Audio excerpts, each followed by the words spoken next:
Quadrilaterals, Section 6, Video 3. Here we have two more examples using some coordinate proofs and ideas to show that these 3 points can be made into 3 different kinds of quadrilaterals just by knowing the properties of these different quadrilaterals. So, example 3, a quadrilateral has the following 3 vertices. I'm going to go ahead and label it on the picture because that usually helps me. So A is 0, 0, B is 3, 4, C is 8, 4.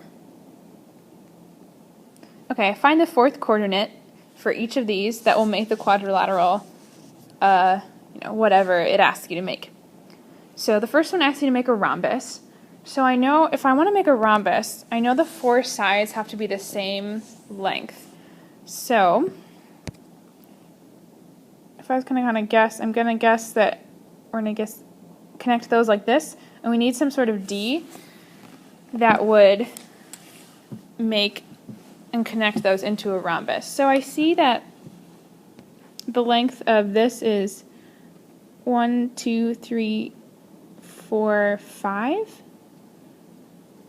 And I see, looking kind of, if I just kind of eyeball this triangle, I see that this is a 3 and a 4, and that's just the most classic right angle there is of all time, which is 3, 4, 5. So I know that that side is 5 as well, which makes sense that they'd set me up to be able to make a rhombus. So what I need is for this 4th point to connect to make all the sides the same length. So I can literally just go over to 5 right here, and I know that that will make this length 5, and that will also make this, because I have, once again, 3 and 4. So that would make this 5, which would make a rhombus. So that point is 5, 0. Alright, do some erasing here. Now if I want to make a isosceles trapezoid, I know that I need this length to be the same over here on the other side. So I'm going to guess this one I went down 4 and over 3, and this one I go down 4 and over 3, which would put the point right here to make that 11, 0. Because I know that this top BC is horizontal, and then the x-axis is also horizontal, so those sides will be parallel. And I just need to find that point that will make the left side 5 and this side 5 as well. So that will make the isosceles trapezoid. So you'd think for these you'd want to use different formulas, but actually simply looking at the graph and being able to label things really well will be your best bet. And for part C, we're trying to figure out if we can make a kite. So here I'm going to erase.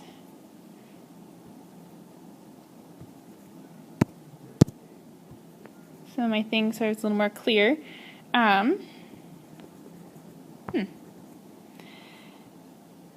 So for a kite, I know that I'm going to find a new color. This side is obviously congruent to this side, but I need something that goes out, and it's kind of going to go out of our picture here, so that those 2 bottom sides are the same. I don't know if you can kind of picture a kite with AB and BC being the top parts, and then we need to figure out the bottom parts. So one thing we know about kites that we're really going to use is that the diagonals are perpendicular. So I know I have one diagonal right here. And if I were to figure out the slope of that, I would do the slope of AC. So my rise is 4. So it would be, 4 minus 0, and then it'd be, the run is 8 minus 0.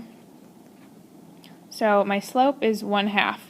So that means BD, and whatever other point that's going to be, needs to be the opposite reciprocal of that. So it needs to be -2. So you see I flipped it, and then I flipped the sign as well. So what I'm going to do is just draw a line coming from B that has a slope of -2. So I'm going to go down to over 1, down to over 1. down 2 over 1, and I just kind of have to eyeball that. So I have this other line that goes down that way. And I actually know that any of the points on that line would make this a kite. So if I, connected these 2 points, I know that these would be the same distance apart. Or I could do, whatever that point is down there and connect those, and I know that these 2 would be the same. I know that, I guess I would label them a little differently, but. So for these, there's actually infinite answers you could put. I'm going to go ahead and pick one. So I know that, let's see, I'm going to pick this one. So that is, I know I have 5, 0 here, because, I go from 4, 2, and then I go 5, 0, and then I have 6, negative 2. So you'll have to draw that one pretty clearly to be able to find that 4th point, but knowing that those diagonals are perpendicular was really key to this problem. Our next example is a little more vague. So it says identify the coordinates of this parallelogram. So since it doesn't give me any sort of scale, I'm going to use lots of variables to be able to kind of give a general idea of what the coordinates should be. So if I start out here, I know that this is 0, 0 because it's at the, the origin right there in the middle. And then I'm going to pick it being b high. So whatever b is, whatever number that is, that's how high it is. So that means this coordinate up here has to be, it goes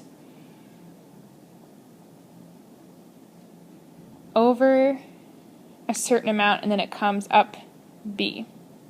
I don't know what that certain amount is, but I could pick it to be, if I'm kind of sketched down here, I'm going to make this length a. That's the length of that. So it goes over a and up b. This seems kind of silly, but this is just a way to see the properties of how they go. So this triangle right in here, if I was to draw it down here a little bigger, we have it's a right triangle, and we have, this is length A, and this is length B, and that length is the length of the side, which we could figure out if we wanted, but we don't really need to worry about that right now. And so I can think of, if I was going to do this point next, I can once again just kind of pick an arbitrary variable, so I'm going to say that is C over, so the length from 0 to C is, C, so that point is going to be called, it goes over C and up 0. I get that one. And then this last point is the trickiest one. We need to use what we have so far, and I'm going to use that green triangle that I'd kind of already identified. And I know that its length A and goes up B. So therefore, this point up here in the right corner, it goes over, well, I know that this is length C, and then I know that this is length A. So it goes over C plus A, and then it goes up B. And that would be the coordinate of that point. And so that's all you need to write for that one, because you're just identifying the coordinates and seeing how they all relate, and being able to pick some variables and see how they all relate to each other and how to label a parallelogram like that.